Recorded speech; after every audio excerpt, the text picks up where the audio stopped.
Ogadel 24 News et merci de nous rejoindre pour cette édition 100% africaine. Tout de suite les titres. L'Algérie, fidèle à ses principes, se tiendra toujours aux côtés des causes justes à travers le monde. À leur tête, les causes palestiniennes et sahraouis. Déclaration faite par le général d'armée Saïd Chengriha, chef d'état-major de l'ANP, en visite de 2 jours à la 6e région militaire à Tamanrasset.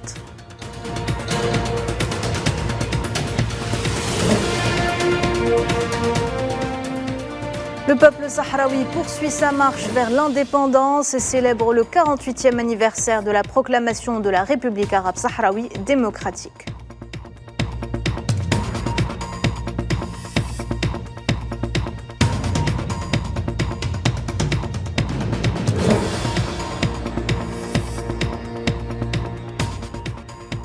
Le président du Conseil d'État libyen a reçu lundi le général Abdel Fattah al-Burhan Abdelrahman, président du Conseil de souveraineté du Soudan.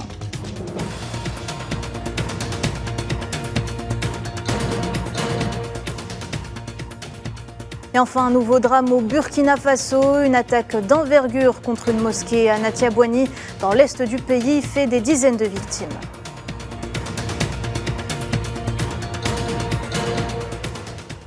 Bonsoir à toutes et à tous. En visite dans différentes zones militaires visant à suivre l'étendue de la mise en œuvre du programme de préparation au combat au titre de l'année 2023-2024 au niveau des unités de l'armée nationale populaire, le général d'armée Saïd Chengriha, chef d'état-major de l'ANP, a entamé à partir de ce lundi une visite de travail et d'inspection de 2 jours dans la 16e région militaire de Tamanrasset. Le général d'armée a tenu une rencontre avec les cadres de la région, suivie via visioconférence par l'ensemble des personnels des unités de la 6e région militaire, où il a adressé une allocution d'orientation à travers laquelle il a affirmé que l'Algérie, fidèle à ses principes, se tiendra toujours aux côtés des causes justes à travers le monde, à leur tête les causes palestiniennes et sahraouies. كانت الجزائر ولا تزال تدافع وتقف إلى جانب القضايا العادلة في العالم. L'Algérie a toujours défendu et demeure aux côtés des causes justes dans le monde, à l'instar des 2 causes sahraouis-palestiniennes. Car l'occupation n'est pas uniquement des pratiques répressives contre les peuples occupés, mais une usurpation de leur entité, identité et capacité, voire même le droit de leurs citoyens à la vie. Ce qu'endurent les 2 peuples frères en Palestine et Sahara occidental occupé met en évidence les images d'abus les plus horribles envers les civils, en particulier les enfants, les femmes et les personnes âgées, sans le moindre respect des règles internationales en matière des droits de l'homme et de droit international.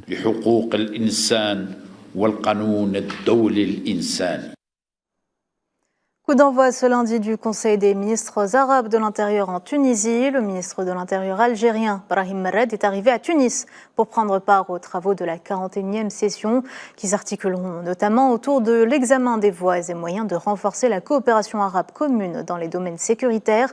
À cette occasion, le SG du CMAI, Mohamed Ben Ali Kouaban, a salué les efforts importants consentis par l'Algérie en vue de préserver la sécurité et la stabilité dans le cadre d'un environnement chargé de défis, outre l'évolution importante que connaissent les appareils sécuritaires algériens, notamment leur attachement à intégrer les technologies nouvelles.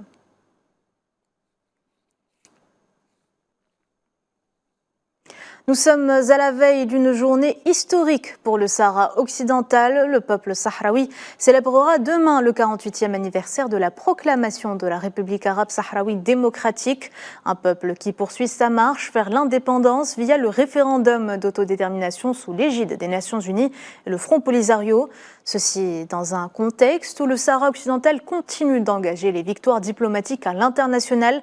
La cause sahraoui gagne davantage de soutien en dépit de toutes les violations à l'encontre du droit international, ainsi que les exactions commises par l'occupant marocain et ses alliés.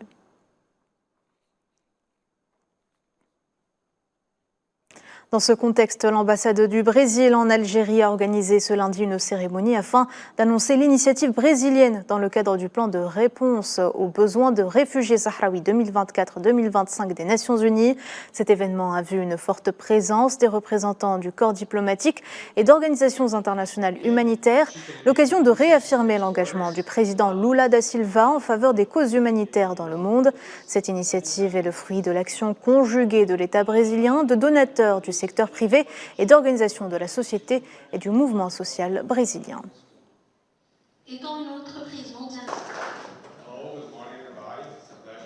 avec notre action sociale, le Brésil est le plus grand exportateur de poulet. We're proud to announce significant food donations to the refugees in Tindouf from Brazil. Nous sommes fiers d'annoncer l'octroi d'importantes aides humanitaires au profit des organisations humanitaires activant dans les camps de réfugiés sahraouis de Tindouf. Les aides sont de différentes natures et ont été octroyées par des entreprises et des acteurs de la société civile brésilienne. Premièrement, le mouvement des paysans sans terre du Brésil va donner 25 tonnes de riz en signe de solidarité avec les réfugiés sahraouis. En second lieu, l'entreprise brésilienne de protéines animales a fait un don de 4 tonnes de poulet congelé. En plus de ça, et dans l'objectif d'associer le secteur privé, une autre entreprise brésilienne spécialisée dans les protéines animales donnera plus de 6 tonnes de poulet congelé. Cette entreprise est l'un des plus grands producteurs du monde et le premier exportateur de viande au niveau international. Nous espérons que ces dons humanitaires arriveront dans les camps de réfugiés sahraouis à Tindouf avant la fin du mois de Ramadan.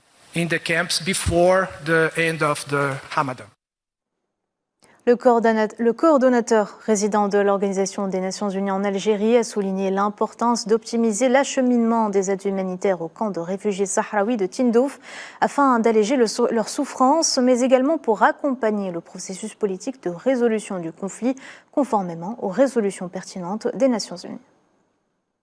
Nous remercions le Brésil, nous remercions aussi le Brésil d'avoir mobilisé le secteur privé. Le Brésil a entrepris cette démarche et qui est très importante pour nous. Là, il y a d'autres bailleurs de fonds, bien entendu, et qui sont traditionnels, l'Union européenne, les États-Unis, l'Espagne et bien d'autres, l'Allemagne, mais aussi d'autres bailleurs de fonds qui sont depuis très longtemps et en solidarité avec le peuple sahraoui, comme par exemple le Cuba et autres pays. Et bien entendu, la solidarité du peuple algérien, la solidarité du gouvernement algérien est historique, a été là depuis très longtemps.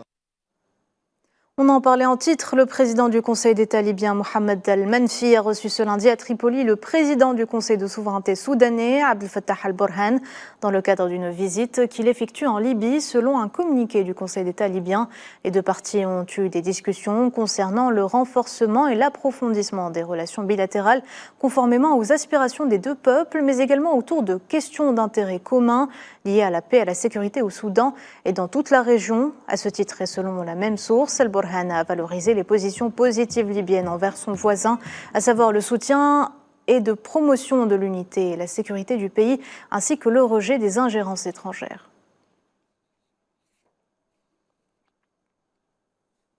Mohamed Al-Manfi est revenu sur les divisions et les guerres dont a été victime le peuple, insistant sur la réconciliation et la réunification des rangs et l'unité du territoire libyen. Regardez.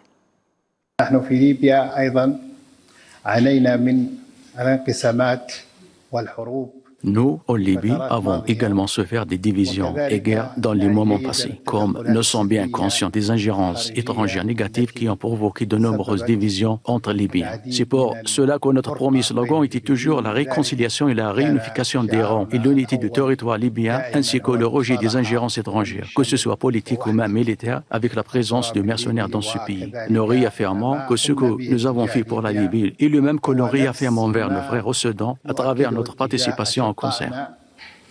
Et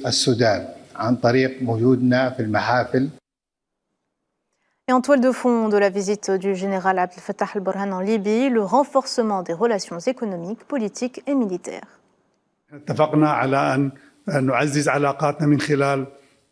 Nous nous sommes mis d'accord sur les moyens de renforcer nos relations sur les différents aspects, que ce soit économique, politique ou militaire. La Libye a toujours eu des positions honorables vis-à-vis du Soudan et le peuple soudanais. Nous pouvons, à travers les différents mécanismes précédents et celles qui seront mises en œuvre à l'avenir, de maintenir cette relation et de la sauvegarder. Nous ne disons pas que nous traversons des situations similaires, mais on est contraint de coopérer pour relever ce dont souffre le peuple dans les deux pays et de rétablir la stabilité et la reconstruction nationale et de leur permettre de vivre dignement sans aucune ingérence de parties contraignantes ou négatives.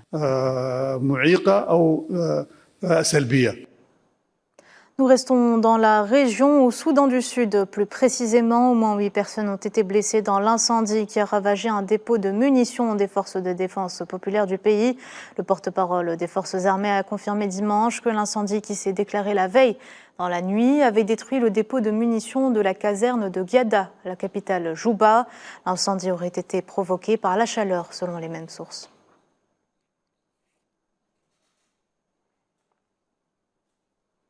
Violence au Burkina Faso, plusieurs dizaines de personnes ont été tuées dimanche dans une attaque contre une mosquée à Natiabouani dans l'est du pays.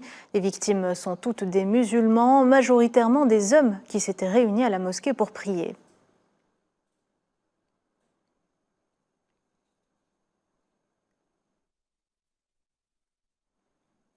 L'actualité autour des élections au Sénégal se poursuit avec le coup d'envoi comme prévu du dialogue national sur la date du scrutin. Le dialogue convoqué par le président Macky Sall à la suite de sa décision de reporter l'élection présidentielle prévue initialement le 25 du mois en cours a lieu dans la région de Diamniadio, non loin de la capitale Dakar. Certains collectifs de candidats avaient annoncé durant les derniers jours qu'elles boycotteraient l'initiative du président sortant Macky Sall.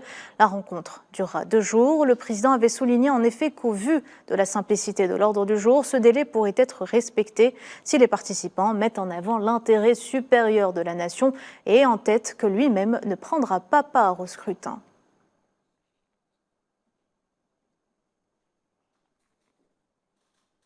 Et parallèlement au lancement de ce dialogue national, les candidats à la présidentielle sénégalaise ont voté dimanche lors d'un vote symbolique organisé par une organisation de la société civile pour dénoncer le report de l'élection présidentielle.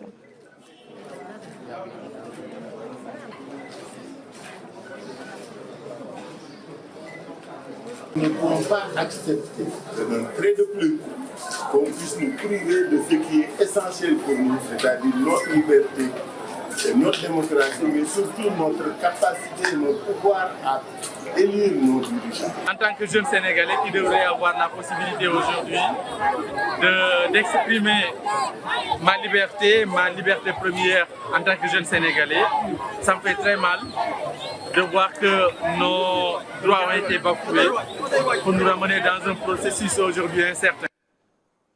Nous renfermons cette page africaine en Guinée où les 13 centrales syndicales du pays ont appelé tous les secteurs privés, publics et informels à une grève générale et illimitée à partir de ce lundi.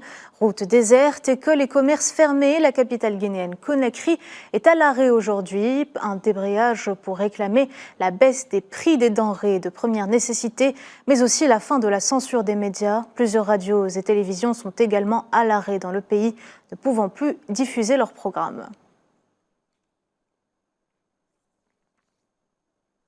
Voilà, on arrive à la fin de ce journal. Merci de l'avoir suivi. Vous pouvez revoir ce programme sur nos réseaux sociaux ou en scannant le QR code qui s'affiche en bas de votre écran. Je vous retrouve tout à l'heure à 19h pour le journal principal. À tout à l'heure.